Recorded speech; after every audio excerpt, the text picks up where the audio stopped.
এখনো বাংলাদেশের বাহিনীগুলোর মধ্যে ভারতীয় অফিসারেরা প্রশিক্ষক হিসেবে আছে বলে অসমর্থিত সূত্রে জানা যাচ্ছে। অন্তত 2 জনের পার্টিকুলার আমি পেয়েছি, ভেরিফাই করছি। বিএনপি নেতা সালাউদ্দিন সাহেবকে বাসা থেকে গ্রেপ্তারের পরে তাকে ভারতের সিমলায় পাওয়া যায়। মৌলানা সাইদির মামলায় আদালতের সামনে থেকে সাক্ষীকে ছিনতাই করে তাকে ভারতের জেলে ঢোকানো হয়। মানবাধিকার রক্ষা করতে চাওয়া ব্যক্তি এবং সংস্থাগুলোকে নিয়মিত হুমকি, নজরদারি এবং প্রশাসনিক হয়রানির মুখোমুখি হতে হয়েছে।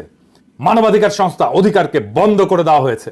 শুধু রাজনৈতিক সমর্থনই না, খুনি হাসিনা সরকারের এমন সকল ধরনের অপরাধমূলক কর্মকাণ্ডে সার্বিক সহায়তা করে গোয়েন্দা তথ্য জুগিয়ে এবং নির্যাতনের নানান কৌশল শিখিয়ে প্রশিক্ষণ দিয়েছে ভারতীয় কর্তৃপক্ষ।